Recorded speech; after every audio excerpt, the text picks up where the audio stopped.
Today, I'm going to talk about the current state of the market and some investments we could make over the next few days. It's been a few days since I last did a market update video, but not much has changed. For example, CR7 here is still at the about 260 million coin mark. We have Neymar here still at the 140, 130, although they've dropped a little bit since their peak or since the massive explosion when the Winter Wildcards event came out. For the most part, they're all hovering around the same price. The only cards that have really changed much were the lower rated cards like the Maldini. They came down to about 35 and then they swung back up to 40. Another example is Garrincha was down to about 40. Now he's back up to 50. So these guys saw a more drastic swing, whereas the high end or the really meta high rated players just exploded. Now, we talked about it in the last market update video, but the reason for those huge price swings was because of the new Winter Wildcards event. Everybody got the master board, got tons of coins, and were then able to go and spend them all on the high rated players in the game. And although we're not likely going to see that huge swing in price as we did last week, I do think there will be quite a few changes in the market today because we're going to have Team 2 of the Winter Wildcard event coming out in packs. And Team 2 includes 95 Mbappe, we have 94 Osimhen, and we also have 95 Prime Icon Blanc. There's a few others, but I think those three alone can carry that team, and because of that, I do think people will be opening up packs. I do think some people might have saved their tokens even for the Master Road to complete and hopefully get to the Mbappe and the Blanc. And all around, I just think people will be opening up packs, getting coins, and we might see another bump up in prices this week. So that's definitely something to look out for if you have any left wings, because of course Mbappe is going to be a left wing. If you have anybody that you think might be replaced pretty easily by Mbappe, if you have one of these high-end players, maybe now's the time to offload them because they might see a bit of a hit in price for people starting to move their coins over to Mbappe. The similar thing would likely go for Blanc as well. New Prime Icon, stats-wise, he's probably going to be one of the best defenders in the game, so we might see some of the coins shift away from these defenders here. But I wouldn't be too worried about those cards. The cards I'd be more worried about are like the 92 base icons, like the Maldini, the Puskás, the Charlton, the Garrincha. We might see some movement there because people will likely be opening up packs to hopefully get the Mbappe and whatnot. So that's just roughly what I think might happen with the market tonight. We'll have to see when we actually get there. The other little reminder I want to give you guys is the Captain's event does end in 9 hours. Make sure you play all of your skill games and matches.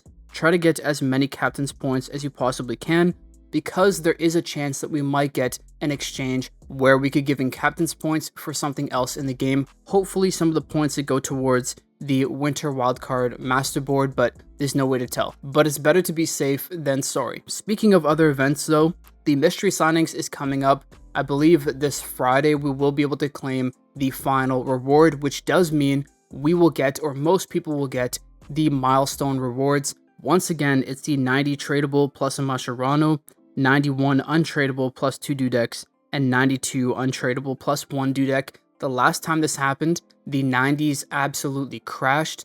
The 92s weren't as bad, but as we can see here, these are the 5 cards you could pack, so those 5 cards are the ones that you have to be careful about and do become investment opportunities after a certain period of time.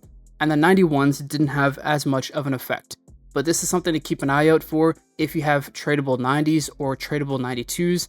By this Friday, I believe, which is when everybody will be able to get this, make sure you've done what you want with those cards before this happens, because that will affect the price most definitely. So now that we've covered pretty much everything that will affect us over the next couple days, what are some new investments we can make? Well, first off, we can invest in the players like Maldini and whatnot when those exchanges do, or when those milestones do come out. So this Friday, when everybody packs a Maldini, this would be an opportunity for us to go in, buy up a couple copies, and then wait for him to go up in price later on. Of course, it will be a little bit of a longer hold or a longer play, but an investment like this is somewhat safe, relatively safe. It's not completely guaranteed, but for the most part, it has worked so far. If you look at the graph on the bottom left, you could see that huge drop-off was around that time that everybody was getting the free milestones and other events were coming out, and then he worked his way right back up when people get more coins or when all the demand, or all the supply rather, has settled out. So that's one way. There's another way that's a bit more speculative, but that is by picking up cards that are meta or that you think are good in game, and you think might go up a bit in value with the new Team 2 Winter Wild cards coming out. People open packs, people get players they don't want, they sell them off, and then they use the coins to get better players in the game.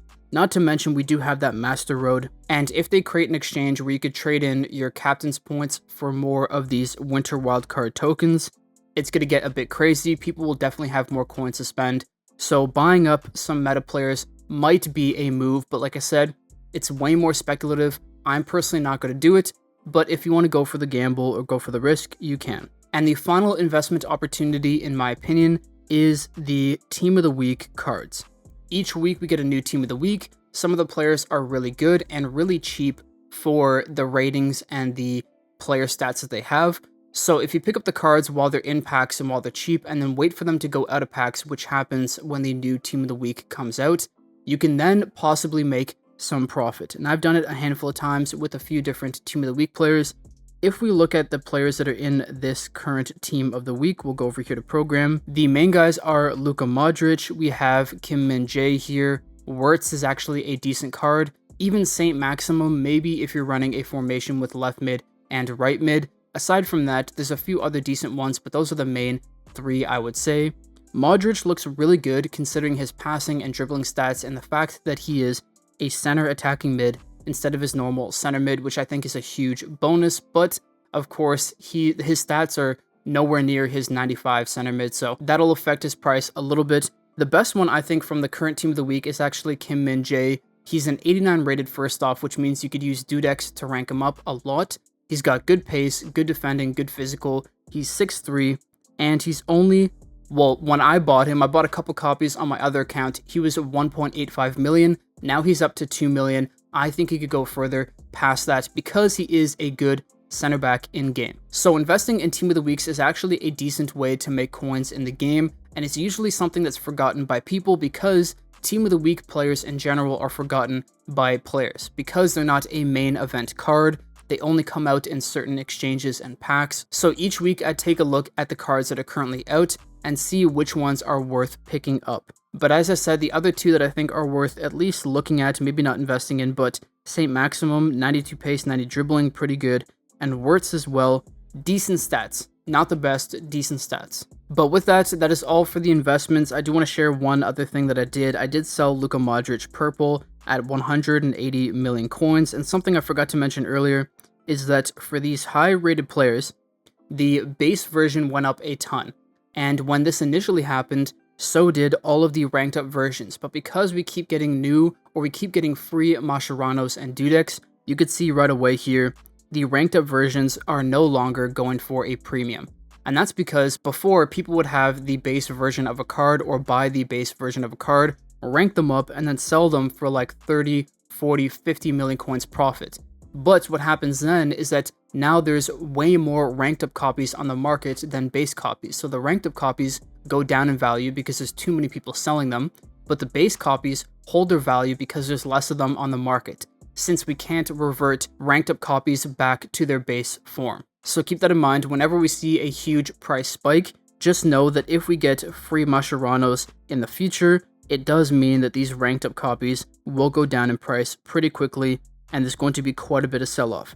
As you saw there with that Luka Modric, I sold him for, what was it, 180 at the purple rank. He went up even a little bit further, but now he's down and people can't sell him, and that's just what happens naturally with these cards. But that's all for today. I hope you guys enjoyed. If you did, please drop a like. If you're new, subscribe. I will see you in the next one. Peace.